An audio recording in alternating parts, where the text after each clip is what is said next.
Olá, estudantes da primeira série do ensino médio, sejam bem-vindos a mais uma aula de Geografia. Eu sou a professora Luíse Coutinho e estarei com vocês, estudantes, interagindo no nosso chat aqui nas atividades da nossa aula de hoje, que será ministrada pelo professor Antônio Russo. Tudo bem, professor Antônio? Tudo bom, professora Luíse? Um abraço aí para os alunos, para os professores do ensino médio aqui do primeiro ano do ensino médio, né? Também a todos aí que estarão acompanhando a nossa aula, que nós vamos falar sobre o que hoje, professora? Sobre desenvolvimento e prevenção de riscos naturais. Nós já viemos falando desse assunto na aula passada, né, professor? E nós daremos continuidade aí mostrando mais informações a respeito desse tema e já que vamos começar a nossa aula, os nossos trabalhos de hoje, vamos conhecer a habilidade que trabalharemos aí na nossa próxima tela. O que nós vamos trabalhar hoje? O tema e o conteúdo é natureza e riscos ambientais. A habilidade do currículo que trabalharemos é associar padrões de desenvolvimento econômico e social às maneiras de realizar o controle preventivo de situações de riscos naturais. E para começar, a gente já vai ver um vídeo que vocês devem ficar bastante atentos, porque na sequência nós teremos uma atividade a respeito dele. O nosso vídeo faz um questionamento aí sobre o futuro que queremos. Vamos lá? Todos os dias a gente escuta uma dessas expressões, não é mesmo? No jornal, na televisão, na escola. Mas o que elas significam, na verdade? Será que eu ou você temos alguma coisa a ver com isso? Será que o nosso modo de viver está fazendo bem para o planeta? Por que devemos nos preocupar com tudo isso? Qual é o futuro que queremos? A Terra está aquecendo e um dos principais motivos é o aumento do efeito estufa causado pela ação do homem. O efeito estufa é um fenômeno natural. Gases como o vapor d'água e o gás carbônico seguram os raios solares perto da Terra, fazendo com que a temperatura seja favorável à vida no planeta. Mas quando a concentração desses gases aumenta, o efeito estufa fica mais intenso e aí fica mais difícil o calor ir para o espaço. Esse calor que não consegue ir embora faz a temperatura média da Terra aumentar, causando as mudanças climáticas. Um dos principais motivos do aumento do efeito estufa é a emissão de gás carbônico pelos veículos, pelas indústrias e pelas queimadas. No Brasil, os cientistas estão prevendo um aumento de até 6 graus Celsius no século XXI, em relação às temperaturas médias no período pré-revolução industrial na segunda metade do século XIX. Esse aumento, que poderá variar conforme a região do país, vai provocar alterações no nível dos rios, na frequência e intensidade das chuvas e nos períodos de seca. Isso vai interferir na agricultura, na saúde, na economia, na geração de energia, na diversidade de espécies animais e vegetais, enfim, vai interferir muito na nossa vida. Nossa, será que dá para fazer alguma coisa? Toda vez que se fala em preservar o planeta, a gente ouve que é preciso mudar os hábitos de consumo, economizar água e energia, evitar comprar coisas que você não precisa, usar mais transporte público para poluir menos. Mas não é só a gente que precisa mudar.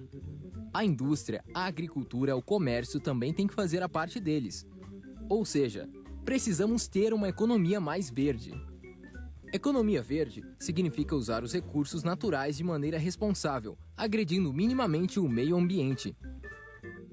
Precisamos ter fontes de energia renováveis e que não poluam, como a energia eólica,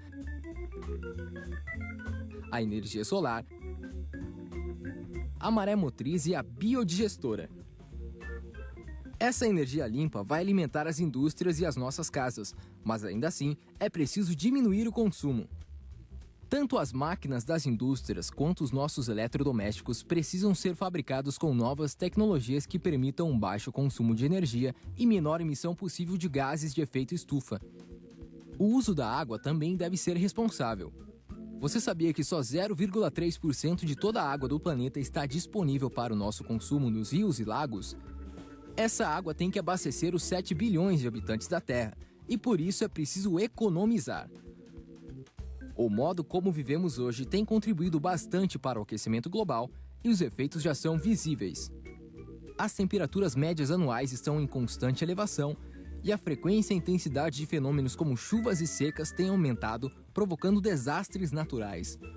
Os países mais pobres são aqueles que mais sofrerão com as mudanças climáticas, pois têm menos qualidade de vida e menos recursos para se adaptar e diminuir os impactos dessas mudanças. Por isso, é fundamental reduzir a pobreza.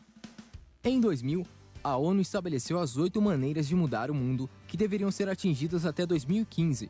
Veja quais são: acabar com a fome e a miséria, educação básica de qualidade para todos, igualdade entre sexos e valorização da mulher, redução da mortalidade infantil, melhorar a saúde das gestantes, combater a AIDS, a malária e outras doenças, qualidade de vida e respeito ao meio ambiente.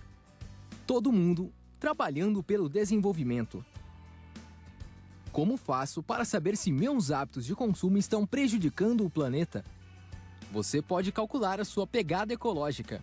A pegada ecológica de um país, de uma cidade ou de uma pessoa corresponde às áreas de terra e de mar necessárias para sustentar determinados estilos de vida. Ou seja, é uma forma de medir a extensão de território que uma pessoa ou toda uma sociedade utiliza, em média, para se sustentar. Para calcular a pegada ecológica, foram estudados os vários tipos de territórios produtivos e as diversas formas de consumo, as tecnologias usadas, os tamanhos das populações e outros dados também entraram na conta. Dados recentes mostram que estamos utilizando cerca de 50% a mais do que temos disponível em recursos naturais. Ou seja, precisamos de um planeta e meio para sustentar o nosso estilo de vida atual. É uma forma irracional de exploração da natureza, que extrai os recursos naturais mais rápido do que sua capacidade de renovação. Veja quantos planetas precisaríamos ter para sustentar os hábitos de vida e consumo dos habitantes dos diversos continentes. O futuro que queremos. O que nós, como cidadãos, podemos fazer para contribuir com o uso mais racional dos nossos recursos naturais? Evite substituir desnecessariamente aparelhos que agregam alta tecnologia, como celulares, por exemplo, e reduza o uso de produtos descartáveis. Lâmpadas fluorescentes e de LED são mais econômicas e duram mais tempo do que as lâmpadas convencionais incandescentes. Dê preferência aos eletrodomésticos marcados com a classe A, por serem mais eficientes no consumo de energia. As indústrias de papel e celulose estão entre as campeãs de consumo de água e energia. Economize papel, imprimindo apenas o que for necessário. Cobre da sua prefeitura um sistema de coleta seletiva do lixo e uma usina de reciclagem. Os banhos devem durar 10 minutos no máximo, assim você economiza água e energia. Seja um consumidor responsável. Procure saber se as empresas que produzem os produtos que você usa têm uma atitude responsável em relação ao meio ambiente. Veja se elas reutilizam a água, se investem em inovação tecnológica para reduzir o consumo de energia e em produtos biodegradáveis. Cobre dos políticos e das empresas da sua cidade, do seu estado e do seu país tudo o que for necessário para a conservação da biodiversidade, dos recursos hídricos, dos solos, para que a gente consiga alcançar a grande meta do desenvolvimento sustentável. Utilize transportes públicos ou organize sistemas de carona. Para curtas distâncias, utilize a bicicleta ou vá caminhando. É melhor para a sua saúde e para o meio ambiente. Para saber mais sobre o futuro que queremos, acesse redeclima.ccst.imp.br.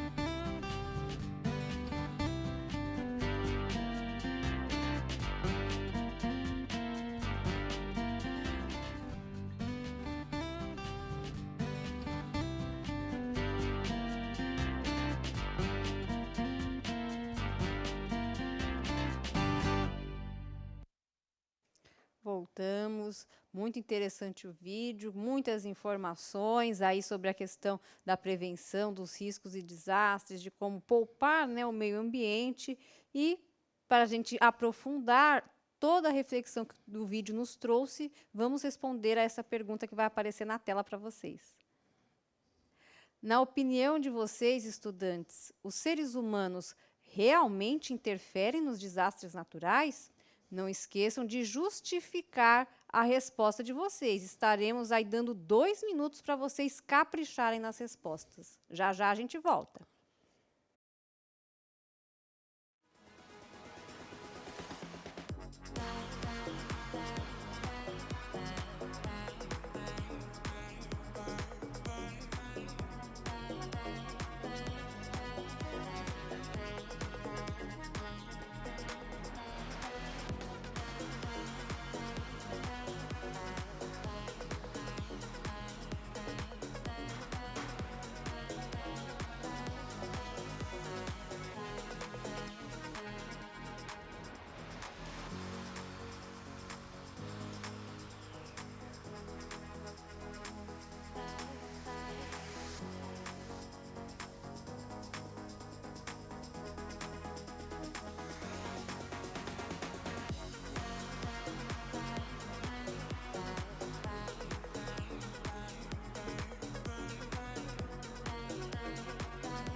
Voltamos aí das interações, os alunos participando ativamente do nosso chat, muitas respostas dizendo que sim, professor Antônio, o ser humano realmente interfere na questão dos desastres naturais. Então, a Júlia, por exemplo, disse que sim, porque muitas atitudes tomadas pelos seres humanos acabam prejudicando o meio ambiente, pois utilizam produtos que poluem em larga escala, o que acaba tornando mais rápido processos que deveriam demorar para ocorrer. Muitos deles apontaram a questão da poluição, do desmatamento, das queimadas, e entre outros aí, que são intervenções do homem, né, professor Antônio? Exatamente isso. Então, a intenção do vídeo era mostrar realmente isso. Vocês perceberam que ele mostra vários aspectos, né? A questão das temperaturas se elevando, é um processo natural, mas também tem um processo antrópico aí envolvido, né, com as questões aí das queimadas, dos desmatamentos, né, você desviar o leito do rio, né, para favorecer a questão da irrigação artificial, sem uma pesquisa, né, sem uma tecnologia por trás, faz com que esse leito seque, forme um processo, né, de erosão. Isso também é um desastre que vai acontecer aí, né, e vai acabar proporcionando, né, um desastre local que depois se transforma num desastre global.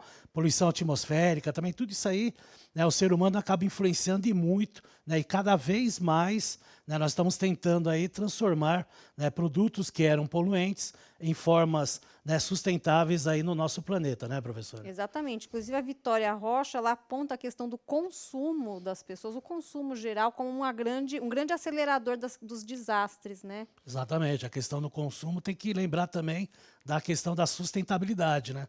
Tudo que nós utilizamos, a origem aí é da natureza. Então, a utilização da matéria-prima desenfreada, ela acaba proporcionando aí esse consumo desenfreado e podendo faltar matéria-prima e, lógico, o aumento do preço desses produtos, né?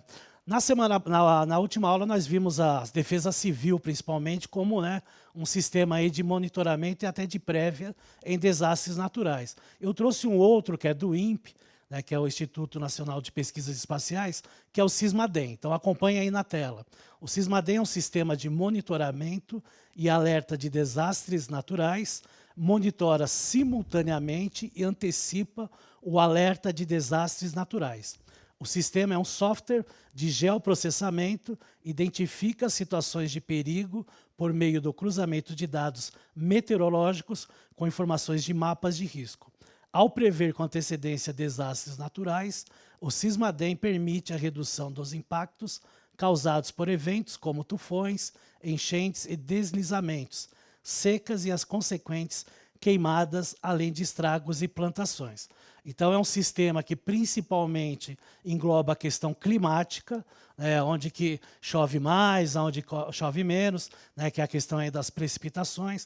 Tem a questão também dos ciclones, que acontece muito na região sul do Brasil, né? A gente viu aí, meses anteriores, aí, que teve essa questão aí na região sul, principalmente no Rio Grande do Sul, né, e no Paraná. Então, essa situação ela pode se agravar indo para outros estados. Então, esses sistemas, eles tentam, de alguma maneira, prevenir, né, e avisar com uma certa antecedência a população e, obviamente, o governo para tomar, né, para tornar a situação menos agravante, né, como principalmente morte dos seres humanos. Perfeito? Agora, a questão material, né, ela perde, mas recupera. Agora, a questão humana já ela é irrecuperável. Perfeito?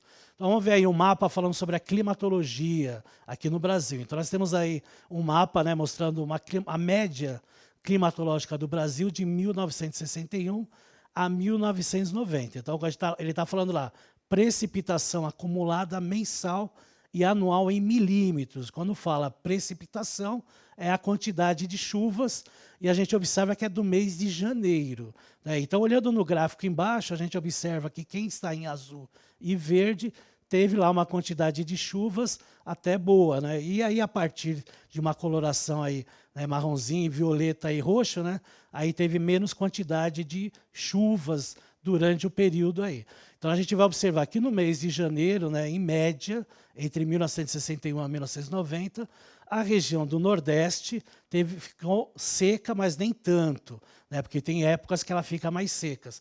Já o Norte e o Centro-Oeste, né, bem mais chuvoso, né, tanto é que está lá em azul, né, e aí a gente vê em verde, né, uma boa parte da região sul do Sudeste, né, e uma parte do Nordeste, do Norte e do Centro-Oeste. Então, esse tipo de mapa ele vai apresentar o quê? No caso, uma média de chuva que aí pode-se ver diariamente, semanalmente, mensalmente, anualmente e através de décadas, como foi mostrado aqui, esse processo médio. Qual que é a importância?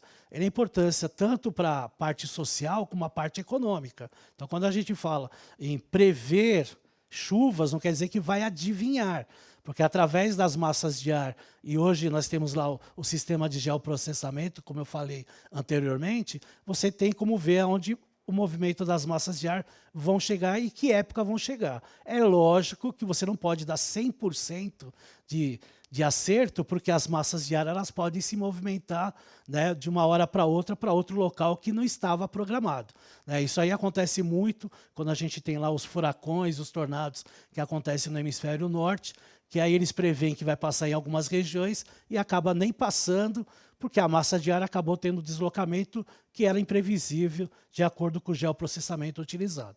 Perfeito? Agora nós vamos ver um outro mapa mostrando no período de setembro, como as coisas modificam aí, né? Então a gente vê que o Nordeste ele fica mais seco durante esse período, a região Centro-Oeste e a região Sudeste fica menos chuvoso, e a gente vê até na faixa litorânea do Nordeste, né, uma quantidade menos chuvosas, mas não tão seco quanto a região mais do interior aí do Nordeste.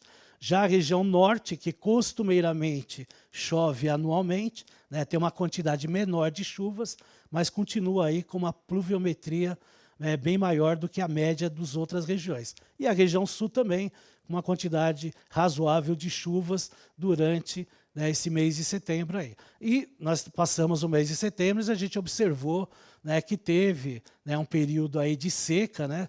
Teve alguns dias que esfriou, principalmente aqui no final, e esse também, né, nessa mesma semana, esfriou e, de repente, a temperatura aumentou, né? Então, isso é reflexo, né, do movimento de massas de ar, que algumas vêm do Polo Sul, que são mais frias, né, e são secas, outras que vêm do Oceano Atlântico, que podem ser quentes e são úmidas. Tudo isso aí vai gerando esse processo aí de temperatura para cima e para baixo, né, que também, logicamente, pode ter influências do ser humano aí nessa questão aí, né, de poluição, de aumento de temperatura por causa dessa amplitude térmica, né, professor? Inclusive, eu estava refletindo um pouquinho sobre essa questão da mobilidade das massas de ar. Eu acho que quando acontece aquele fenômeno que falam na televisão, vai chover e não chove, a gente fica bravo, a previsão errou. É porque nem sempre dá para prever o movimento dessas massas, né, professor? Exatamente, porque quando vê a questão do geoprocessamento, ele vê a direção da massa de ar.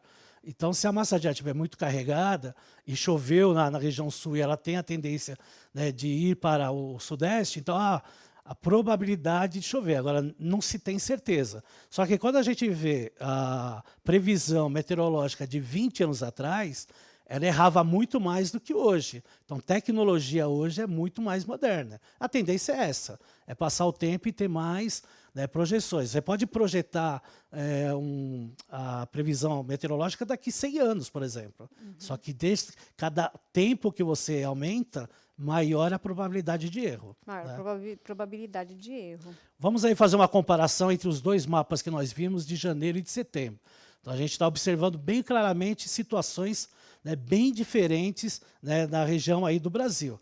Tá? Então, como vocês viram aí, né, nas regiões, elas diversificam de acordo, né, com o mês do ano. Então, as estações do ano são as mesmas, não modificam, né, mas a gente vê que, por aspectos também, né, por exemplo, de efeito El Niño, de efeito Laninha, também pode ter alterações num certo período do ano, que pode até decorrer de vários anos aí, principalmente na região Nordeste, né, que sofre muito os efeitos aí do El Niño que acontece no Pacífico, né? Para quem não sabe, El Niño é um aquecimento aí das águas do Pacífico, né? Então pode aumentar aí de 5 a 10 graus, dependendo aí do período, e pode durar 6 meses, como pode durar 5 anos, né? Já o Laninha é o efeito contrário, é o esfriamento, né, das águas aí da região do Pacífico, principalmente na região do hemisfério sul, perfeito? Vamos ver aí geadas, né? Vamos ver aí um mapa sobre geadas, né, que é um outro efeito aí da natureza. Quando a gente fala em geadas, né, a gente tem que lembrar que é um depósito de gelo, né, que ele pode ser forte, como está aí em vermelho, ele pode ser moderado, né, que está aí em amarelo, como pode ser fraco, né, em azul, até indefinido. Tá? Para ter geada na região, ele tem que ter uma temperatura em torno de 0 graus, né, podendo chegar até 5 graus, dependendo da umidade. Né? Essa umidade aí tem que estar em 100%. E aí vai ter lá, só que as geadas dependem muito do frio. Né? Pode ser, os especialistas deles dão até denominações, escamas, agulhas, por exemplo, penas ou leques, né? E até a intensidade, né, do gelo, por exemplo. Ele pode ser mais sólido, como pode ser menos sólido, né? Então depende muito. Quando ele é forte, né, ele tem uma tendência aí de quedas de neve, como ocorreu em algumas regiões do sul do Brasil. Tá? Mas também pode ocorrer em outras regiões, aí, como por exemplo na região sudeste, como se observa aí no mapa. Então vocês estão observando que é do dia 1º de setembro, e essas ocorrências ocorreram 30 dias, né, em média, antes do dia 1º de setembro. Então, logicamente, quando a gente fala em Brasil e fala de geadas, época de inverno, né, que é esse período aí do meio do ano, então algumas cidades, necessariamente você não vai falar todo o sul, pode sofrer esse processo de geada. Então pode ter cidades que nevam, né, como tem cidades que sofrem aí um frio mais intenso, né, que a água ela acaba se congelando, mas não chega a ser uma neve. Então depende muito, né, se a temperatura baixa muito e a umidade do ar esteja muito intensa, né, pelo menos mais de 99% da umidade relativa do ar para ter esse processo todo. Tá ok? Agora nós vamos ver um vídeo, né, professora? Vamos ver um vídeo. Eu espero que esse assunto das geadas tenha refrescado o pessoal um pouquinho em casa, que eles estão falando aqui no chat. A aula está boa, mas o calor está demais, como disse a Giovana, e o pessoal torcendo para chover e um ventinho, um fresquinho lá na residência do pessoal que está acompanhando a nossa aula. Vamos assistir um vídeo, então, um vídeo da ONU. A ONU tem um plano sobre os objetivos globais. Vamos dar uma olhadinha no nosso vídeo? Vamos imaginar que você esteja viajando pelo espaço e que agora você esteja olhando para uma vida inteligente. Você tem viajado bastante porque o espaço é bem grande. E agora você vê a Terra, uma pequena ilha no espaço, uma composição de água, pedra e solo, uma camada fina de ar para conseguirmos respirar. Existe mais vidas no espaço? Sim ou não, está em todos os lugares.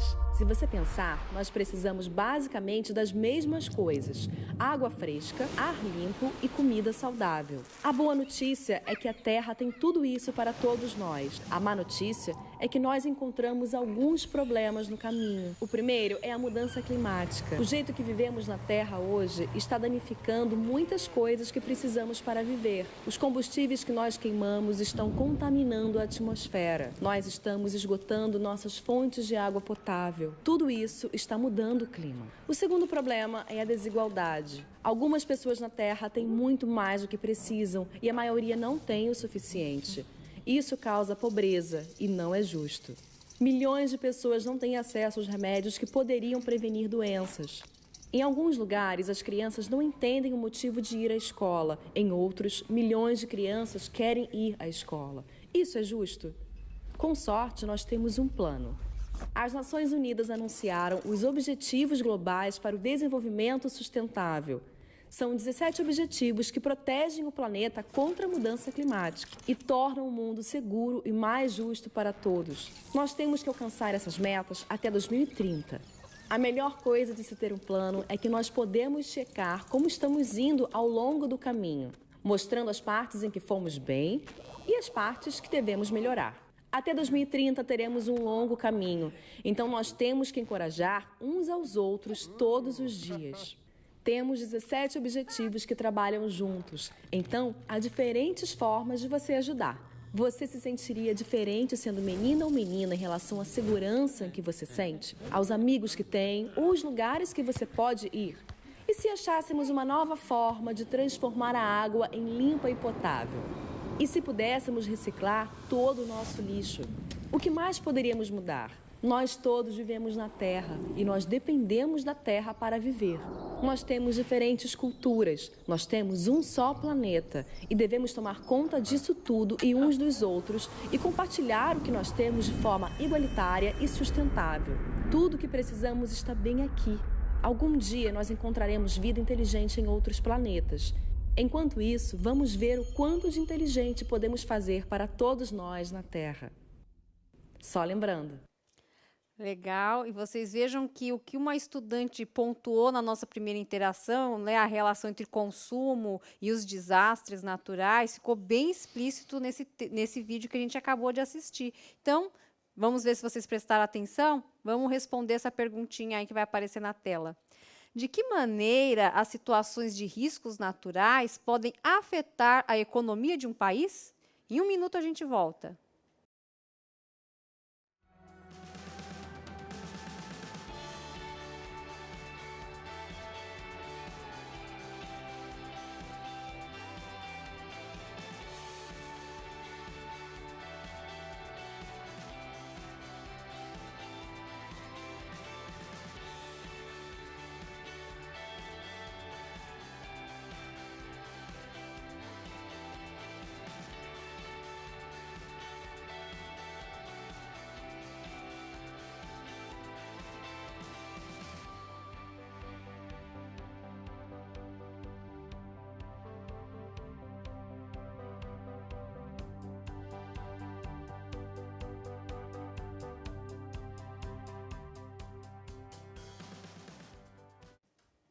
Voltamos para a gente passar aqui rapidinho algumas respostas para o professor Antônio. O Micael disse que impacta na questão de gasto de recursos financeiros e também de energia.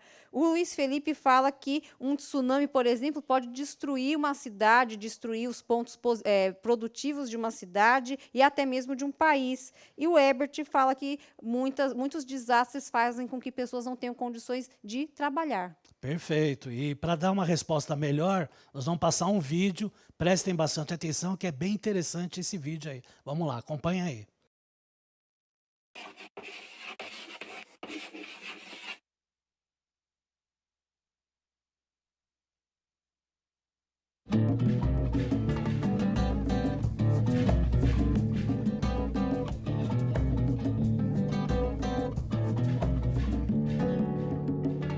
Simplesmente as pessoas não tinham onde morar, um indicava para o outro.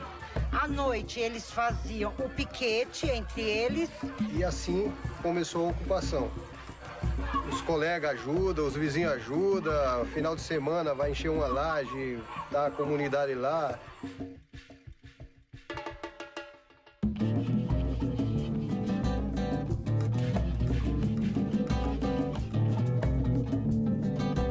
A ideia de fazer o vídeo, ela surgiu a partir da necessidade de ter mais um instrumento para a educação, tanto do pessoal de prefeitura como de população, principalmente a população. As áreas de risco, elas se formam porque a população normalmente ela não tem dinheiro, né? Ela não tem condições de habitar em um terreno que seja um terreno bom para a construção, então elas migram para essas áreas que sobram na cidade, né? Que são os terrenos mais baratos.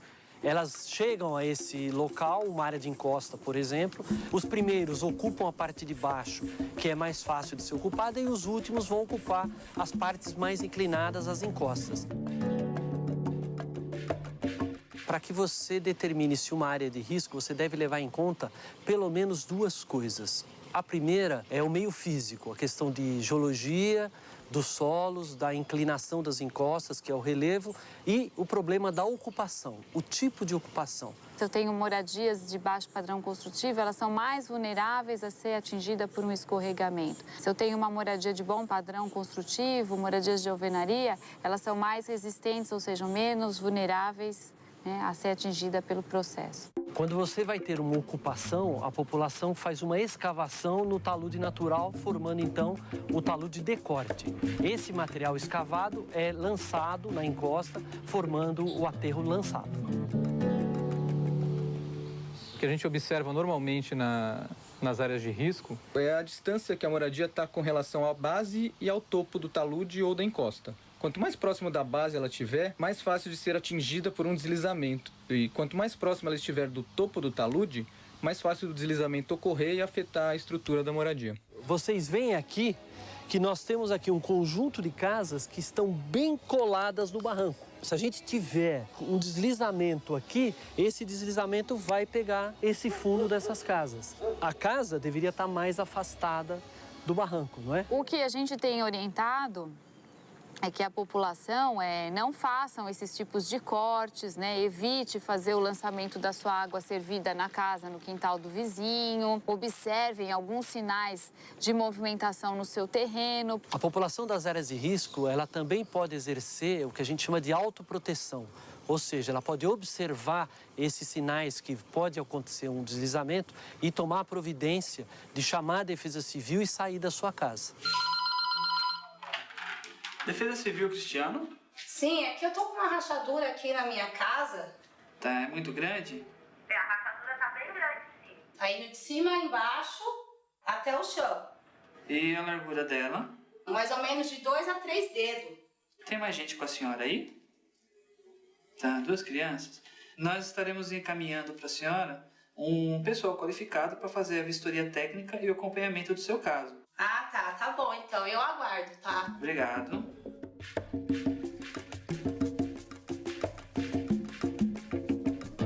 Boa tarde, tudo bem? Tudo bem. Sou o Walter da Defesa Civil, o Ministério me chamou aqui pra...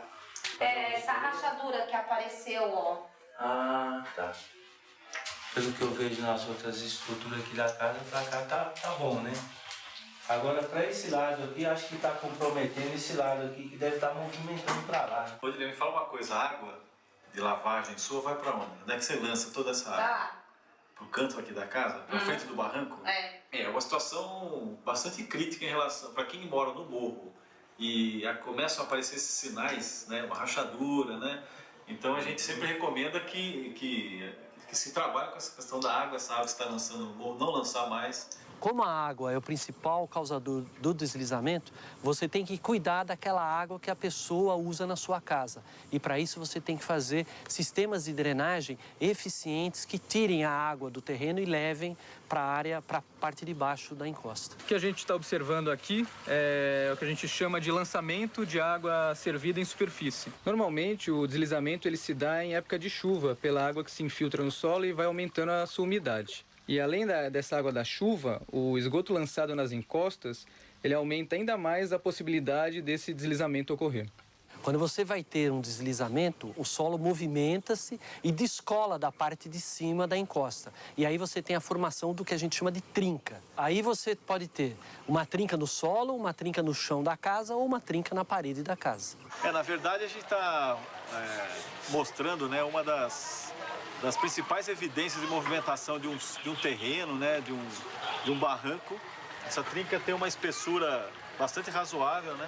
Ela indica que toda essa porção do barranco, do talude, está descendo em direção ao rio, na proximidade, no limite com a moradia, né? A moradia está muito próxima à situação e a trinca teve uma evolução naquilo que a gente chama de degrau de abatimento, né? Quer dizer, há um deslocamento do terreno em função ao seu patamar aqui. Essa é a trinca da moradia, também uma das evidências de movimentação para deslizamentos. Então, sempre que a gente observar essas trincas, a gente pode ver até a abertura dela, é uma abertura relativamente grande, que indica que realmente o processo aqui de escorregamento está instalado e essa moradia está realmente se movimentando e a tendência é que ela continue descendo e vá desabar. Aqui eu sei que aqui é bem reto. Aqui já tem até aqui o piso tem uma lombadinha. Porque aqui você pegou a terra firme, não é? Agora aqui já foi como o aterro que você puxou do próprio barranco e aterrou e ampliou aqui para frente para acontecer isso aí. Por isso que acontece. Tá. Normalmente a gente usa, quando a gente vai fazer a vistoria no local, a gente pega uma régua e faz um risco de assim, vertical, outro de cá. Aí você mede. Você pode colocar 20 centímetros aqui de um risco no outro. E ali os dias você viu que está dilatando, se já deu 21. ou 20,5, ou 22, você pode saber que ela está indo muito mais. Porque se os risquinhos estão se afastando, quer dizer que a própria rachadura está aumentando. Aumentando. E aqui atrás, né, teve um deslizamento aí, houve desceu o material junto com a bananeira, né, que estacionou aí. Mas a parede ali não tem problema teve nenhum, problema. certo? Só a bananeira que bateu ali que abriu um buraquinho. Então a gente vai usar aquele buraco para fazer uma janela. Em geral, a vegetação natural ela ajuda a proteger o solo, assim como as gramíneas. E às vezes nós temos as bananeiras e outros tipos de vegetação que acumulam muita água e é bastante prejudicial à encosta. Em algumas situações, você vai ter postes, árvores e muros exatamente onde o solo está se movimentando. Quando eles inclinam, é uma forte evidência de que o deslizamento vai ocorrer. Você observando isso, tenha certeza que o seu terreno está movimentando e pode ter um deslizamento. Depois que ele ocorre, aquela marca que fica na encosta, onde a terra se desprendeu, é chamada de cicatriz. É muito importante observar se existem cicatrizes próximas da sua moradia. Isso é um forte indicativo de que outros deslizamentos podem ocorrer na sua área. A construção próxima dessas áreas deve ser evitada. Um outro problema que a gente tem nas áreas de risco, além do aterro lançado, seria o lixo e o entulho que são lançados em costa abaixo. Esse é um material que ele não tem uma resistência, ele não tem uma liga. Quando chove, é mais fácil dele deslizar e atingir as moradias que estão abaixo. A pessoa que mora na parte de cima, ela joga esse lixo, joga esse entulho, ela não sabe que, na verdade, ela gera um risco para o vizinho dele que mora em costa abaixo. Em situações que você tem chuvas, a água do escoamento superficial ou da chuva ou do escoamento concentrado, ela vai remobilizar esse material, esse lixo, e ele pode descer em costa. Então, já tivemos várias situações de escorregamentos em áreas com lixo, né, material que chegou a fazer vítimas fatais. As pessoas vêm de um aluguel difícil, então não tem para onde ir, vai fazendo a sua moradia. Quem não gostaria de morar num local decente? Acho que todos os moradores que moram nessa área vieram para sair do aluguel. Acho que todos gostariam de morar num lugar sem risco, né? É claro que todo mundo deveria morar num lugar seguro. Mas se você já vive numa área de risco, lembre-se que existem maneiras de se autoproteger. Não faça cortes tão altos e inclinados no seu terreno. Afaste a casa o máximo possível do barranco. Lembre-se que não é só a água da chuva que causa deslizamento. Não jogue a água e o esgoto no seu terreno ou terreno do vizinho. Não jogue lixo, entulho, terra escavada barranco abaixo, que esses materiais também podem deslizar. Fique alerta aos sinais que indicam que o terreno está se movimentando, como as trincas ou rachaduras no chão e nas paredes, a inclinação de postes, árvores, muros. E o mais importante, em época de chuva, se você perceber que a sua casa está em risco, chame a Defesa Civil e saia imediatamente. Lembre-se que a vida é o bem mais precioso que você tem. Converse com a prefeitura da sua cidade, informe sobre os problemas que você observa na sua casa e no seu bairro. As áreas de risco são um problema dos moradores, dos governos e da sociedade como um todo. Para resolvê-lo, cada um tem que fazer a sua parte. Bom, é isso aí. Eu espero que tenha ajudado aí a vocês a aprender um pouco mais sobre desastres naturais. A aula, infelizmente, já acabou. Quero agradecer à professora Luíse, né? Agora tem uma avaliação da nossa aula, né, professora? Exatamente. Obrigada, estudantes, pela participação. Não deixem de avaliar a nossa aula. Até a próxima, pessoal!